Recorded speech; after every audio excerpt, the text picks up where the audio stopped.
لا نبدأ بذكر اللي رفع سبع الشداد سلام الذية وفى حسب المذاهب والمباد على سلوم الوفا سلم الوفا ما هو بغادي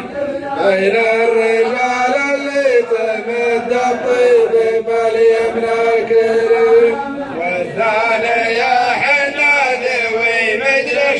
يا نادى المنادي احتم ظفر من نور الجائحة وقت الأذان